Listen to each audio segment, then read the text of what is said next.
Have you ever faced a moment where you've been judged by someone who doesn't even know your story? Imagine that judge being someone who has the power to change your life. In a courtroom full of prejudice, a young black teen stands up against a racist judge. What happens next will leave you speechless. The courtroom is cold, the heavy air thick with tension. People sit stiffly in their chairs, the hum of hushed whispers bouncing off the walls. At the front, a middle-aged woman, Judge Henderson, sits high upon her seat, eyes scanning through the case files, her face a mask of indifference. Dressed in a formal, perfectly ironed suit, the young black teen, Jamal, stands in front of her. His hands tremble slightly as he fidgets with his sleeves, but there's a fire behind his eyes.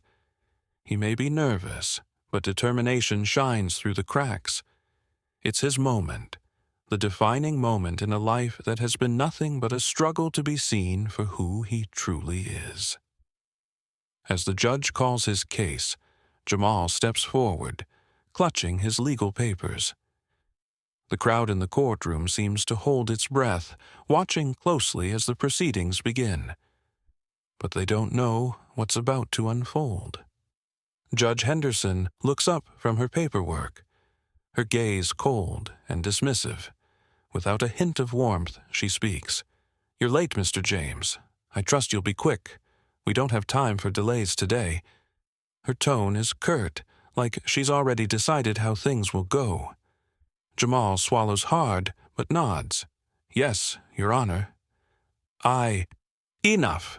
The judge cuts him off, her voice ringing through the courtroom.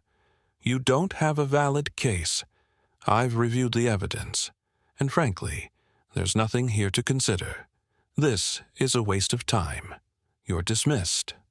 The words hang in the air like a slap to the face. Jamal stands still for a moment, stunned. He looks around the courtroom at the spectators, all of them watching intently, but no one says a word. The tension in the room grows thicker. He feels like he's sinking, his voice faltering. Jamal stammers, but Judge Henderson raises a hand, stopping him before he can speak. "No more explanations, Mr. James. I've made my decision. You're wasting my time." Jamal tries to find his voice, the words stuck in his throat, but he knows he can't just walk away. Not without saying what needs to be said. I didn't do it, Your Honor," Jamal says, his voice a little stronger this time, though it shakes with uncertainty. "I didn't do what they say I did. I don't deserve this." The judge doesn't even look at him as she jots something down on her pad. "You didn't do it.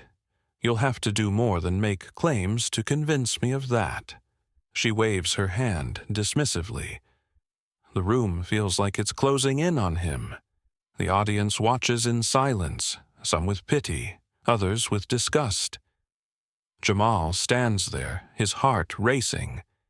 He's already lost in this courtroom. He knows it. But then, something inside him snaps. Jamal straightens his back, his voice firm, though it trembles slightly. "You think you know me, but you don't. You've already judged me before even hearing me out. I'm not just some kid in a hoodie. I'm not some statistic. I'm a person, Your Honor. You don't get to dismiss me just like that." Judge Henderson pauses. She doesn't expect this. She lifts her eyes from her papers and finally looks directly at him, narrowing her gaze. "You've got some nerve, young man," she says, her tone sharp. "You're in my courtroom now, and you will speak when I allow it." Jamal steps forward, taking a deep breath, feeling the weight of the room on his shoulders. "I didn't ask to be here. I didn't ask for your prejudice, but I'm not going to let you treat me like I'm nothing. You've got no idea what I've been through. You don't know me, and yet you've already decided I'm guilty." The judge's eyes widen just slightly, but she doesn't interrupt. Jamal feels the eyes of the entire courtroom on him now. His words hang in the air like a challenge, a daring move in a game that's been rigged against him from the start. But he stands his ground. Jamal had been through a lot in his 17 years. His life had never been easy. Growing up in a neighborhood where crime was rampant and opportunities were few, he'd learned quickly that survival required more than just physical strength. It took grit. It took determination. It took resilience.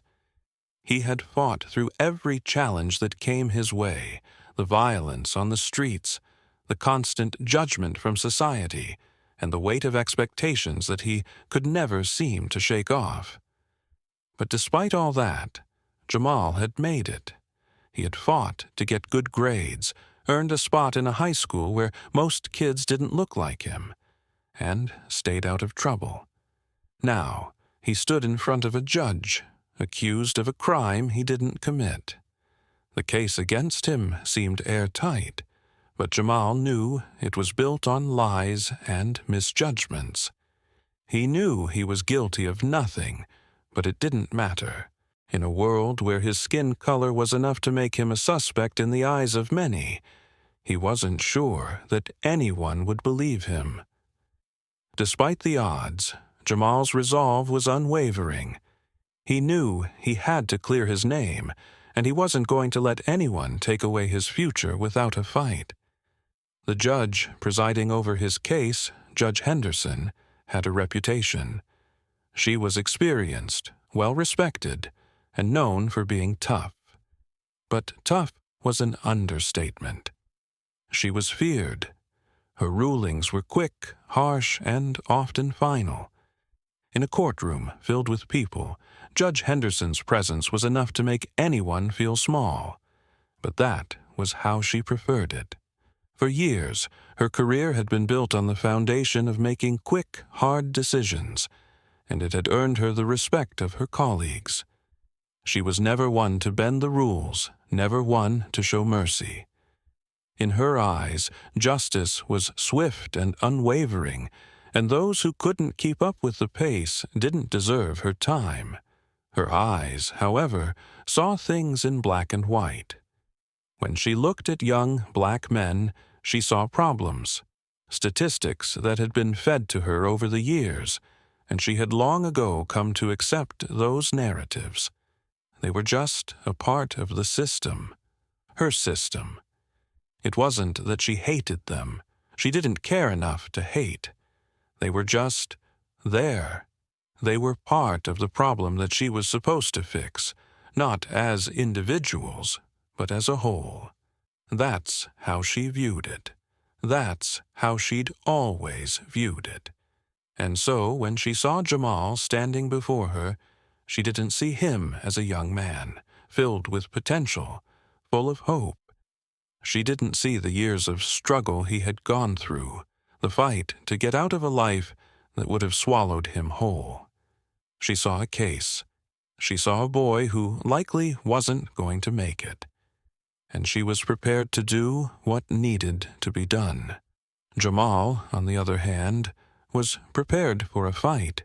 He knew his rights. He knew the law. And though his heart raced with the fear of what might happen next, he stood there with the strength that only someone who had survived could muster.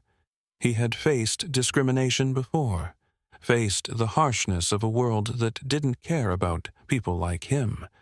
But he never gave up. He wouldn't start now. He wasn't going to let this judge, this woman who had likely never seen a day of struggle like his, decide his future. Not without a fight. In the courtroom, the air was heavy with expectation, with assumptions, with judgment. The prosecution had laid out its case, and Jamal was ready to speak. But as the judge had already made up her mind, he wasn't sure if anyone would hear him. Judge Henderson had already seen the verdict in her mind's eye. She'd been through hundreds of similar cases, cases where the facts were irrelevant and the color of one's skin was all that mattered. She was confident. She was sure. And why shouldn't she be? The system had worked for her. It had worked for people like her. But Jamal wasn't like her. He had been pushed to the edge, and somehow he had learned to rise. The courtroom felt heavy, the air thick with tension. The sound of murmurs bounced off the walls as Jamal stood before Judge Henderson, the weight of the situation pressing down on him. His heart pounded in his chest, but his mind was clear. He had to speak. He had to fight. The judge, with her cold gaze fixed on him, wasn't interested in his side of the story. She'd already made up her mind. His words were nothing more than noise to her. He had barely started speaking when she raised a hand, her voice cutting through his attempt to explain himself. "You don't get to speak here," she snapped, her tone dismissive. "You've already said enough. You're just another one of them, no different from the others." The words stung. The racial undertones in her statement were unmistakable, and Jamal's stomach tightened. But he couldn't let it go. He had to hold his ground. The room fell into an uncomfortable silence as Jamal stood tall, his shoulders squared. The weight of the entire courtroom seemed to bear down on him, and yet his resolve only grew stronger. He could feel every pair of eyes on him, judging, observing, but he refused to back down. He cleared his throat and spoke again, his voice trembling at first, but gaining strength with each word. "Your Honor, I didn't do this. I'm innocent, and I've been trying to tell you the truth." Judge Henderson's sneer grew wider. "Truth," she mocked. "Don't try to play the victim card. You think your sob story is going to change anything? You're guilty, just like all the others. Don't waste my time." Jamal's hands shook, but his voice was steady now. "I'm not like the others," he said, his words piercing through her dismissive attitude. "I'm not guilty. I've worked hard. I've stayed out of trouble. I have a future, one that you don't get to take from me." The judge's eyes narrowed as her mouth tightened into a thin line. She wasn't used to being defied. She wasn't used to being challenged, especially not by someone like Jamal. She opened her mouth to speak, but Jamal wasn't done. This wasn't just about this case. It was about something much bigger. This was his chance to reveal the truth. Just as he was about to continue, he glanced around the courtroom. The eyes of the spectators were on him, some sympathetic, others skeptical. It felt like the whole room was waiting for him to either sink or swim. The pressure mounted. He had to speak up, and he had to speak up now. He took a deep breath and looked at the judge one last time, trying to steady himself. "You don't know me," he said, his voice unwavering. "You don't know where I come from, or how hard I've worked. You don't get to decide who I am. I'm not your stereotype. I'm not your expectation." Judge Henderson's eyes narrowed even more, her face twisted in frustration. She wasn't prepared for this. She wasn't prepared for Jamal's strength and defiance. In that moment, Jamal realized that this wasn't just about him. It wasn't just about this case. It was about confronting every unjust expectation placed on him, on people like him, who'd been written off before they even had a chance. As the tension in the room heightened, Jamal took another step forward, his voice growing stronger. "This is bigger than me. It's bigger than this case. This is about fighting for every person who's ever been dismissed, underestimated, and treated like they don't matter. I matter. My voice matters." The words hung in the air, echoing in the silent courtroom. It was as if everyone in the room was holding their breath, waiting for what would happen next. Jamal had just taken a stand, and in that moment he realized something profound. He didn't need the judge's approval. He didn't need anyone to tell him he was worth fighting for. He already knew it. His heart raced as he glanced back at the judge who had fallen silent, seemingly taken aback by his courage. There was a quiet tension between them now, a shift that neither could ignore. For a brief moment the room seemed to pause. Where are you watching from? And what time is it? Sometimes stories like these transcend boundaries, so we'd love to know where you're tuning in from and what time you're listening to this powerful moment unfold. Let us know in the comments below. Your thoughts matter. The air hung thick with the power of his words, and in that moment, Jamal knew that regardless of the outcome of this case, his voice had made an impact. He had stood tall. He had spoken his truth. And that alone was enough to spark something bigger than any decision the judge could make. As the courtroom fell into an almost oppressive silence, the tension grew heavier with each passing second. The judge, who had been so certain of the teen's guilt, prepared to make her ruling. But Jamal wasn't finished. His heart raced, but his words came out steady, unwavering. "I didn't do it," Jamal said, his voice cutting through the silence. "It was my foster brother.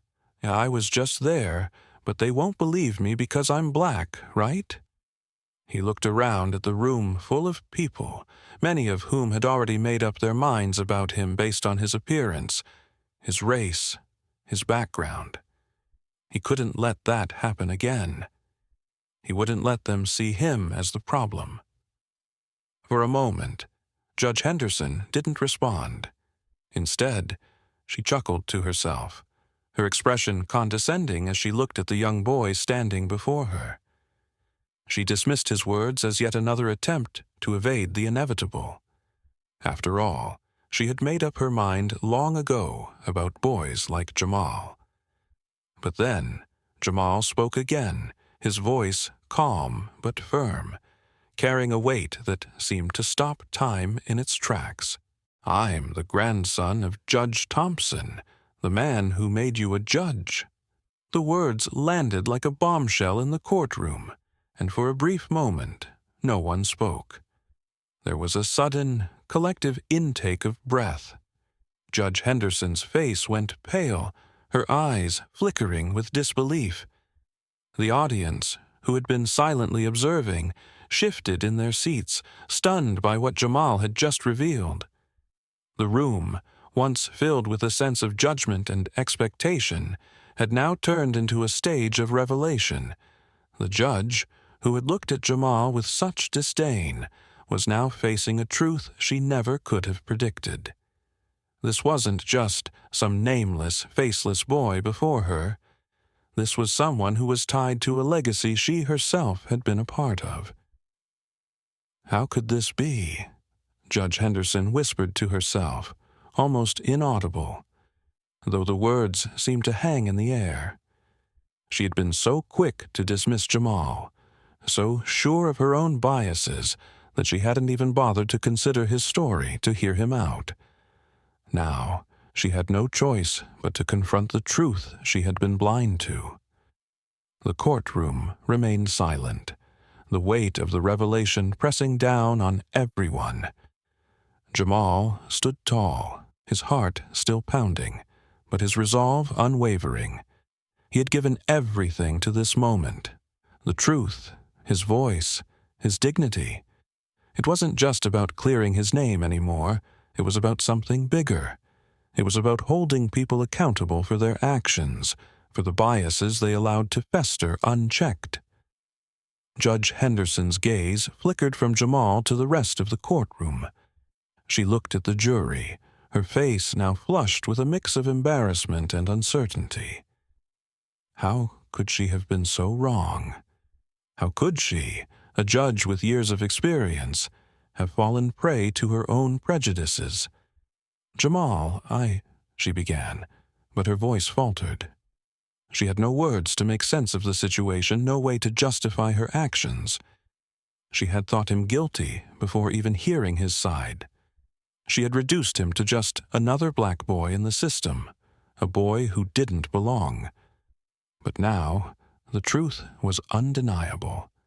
Jamal's calm demeanor never wavered as he looked at the judge. He hadn't expected this to be easy, and he knew the road ahead wouldn't be either.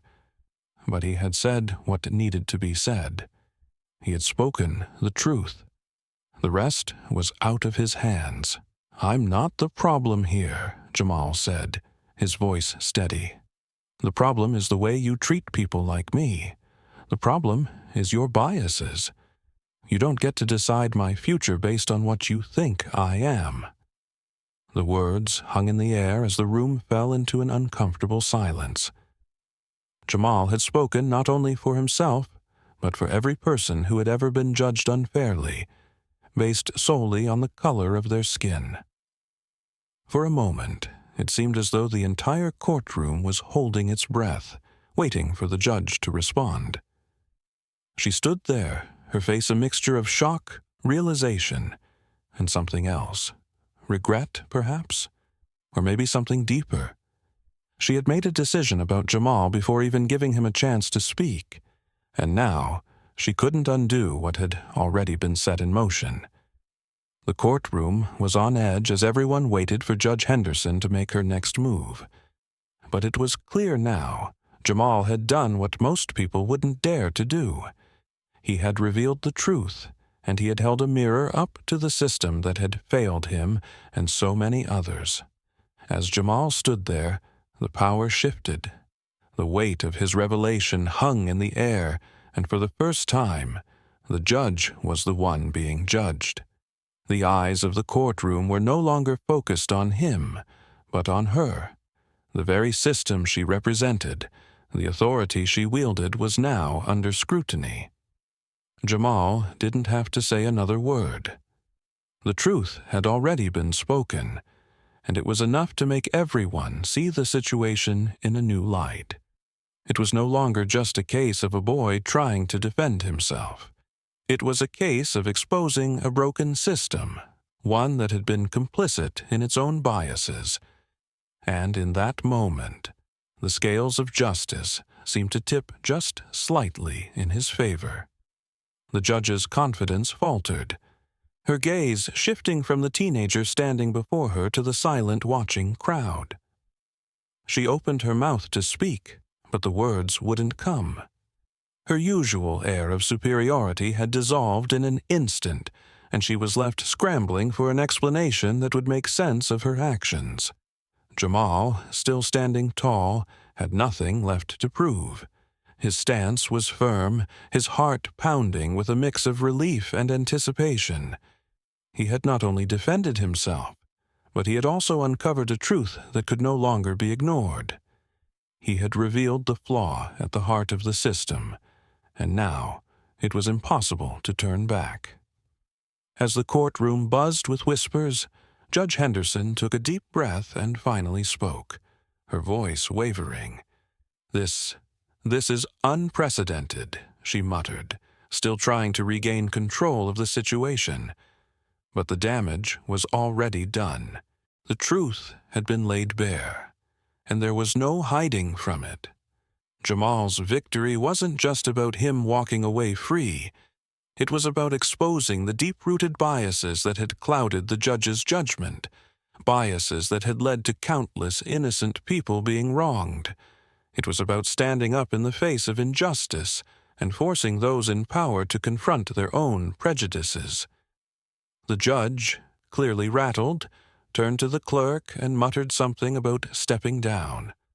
The courtroom fell silent as Judge Henderson recused herself, unable to continue in the face of the truth she had tried so hard to ignore. Her actions were now under scrutiny, and for the first time in a long while, the scales of justice seemed to shift. The bailiff came forward to escort the judge from the room, and the clerk announced, "The defendant is exonerated. Case dismissed." A wave of relief washed over Jamal, but it wasn't just his exoneration that had him feeling victorious. It was the realization that his courage had made a difference, a tangible difference that would ripple far beyond this single courtroom. For the first time, he felt like his voice mattered, that his truth could not be silenced. Outside the courtroom, reporters were already gathering, eager to hear about the unexpected turn of events. Jamal was not just a boy who had fought for his own innocence. He was now a symbol of courage, of standing up to power, and of holding those in authority accountable for their actions. The teen's bravery had sparked something in others, too.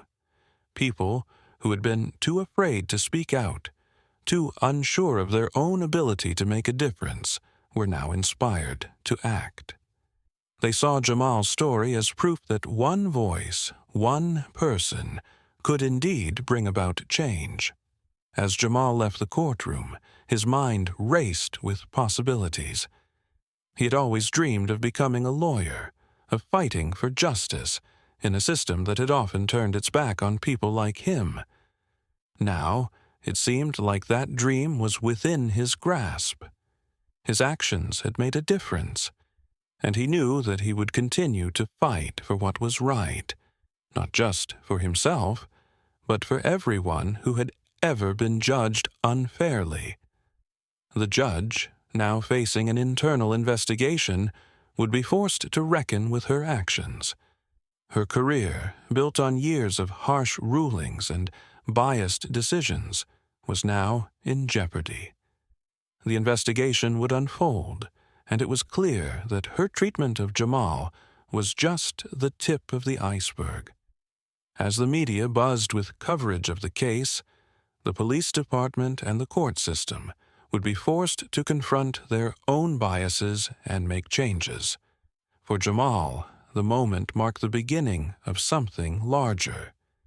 He had not only cleared his name, but also opened the door for systemic reforms in the justice system.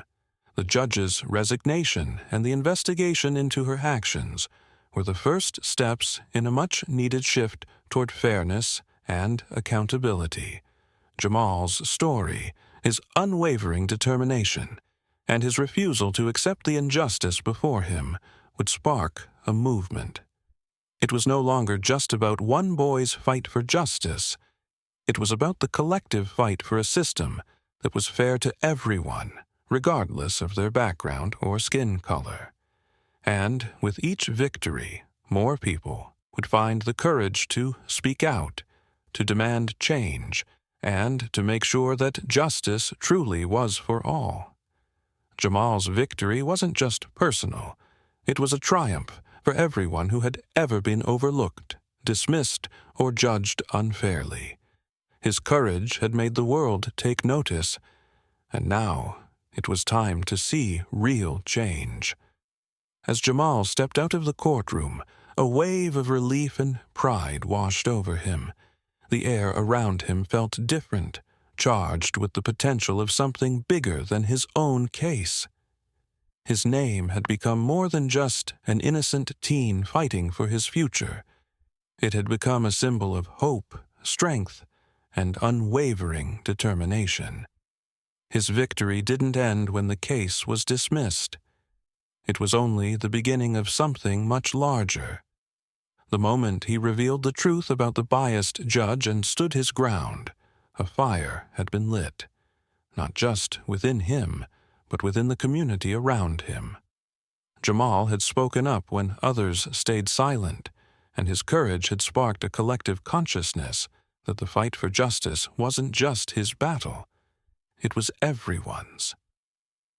Outside the courtroom, reporters surrounded Jamal, eager for his words, for the chance to understand what drove him to stand up in the face of a biased system. He knew this was bigger than him now, but in that moment, he couldn't help but think about how far he had come.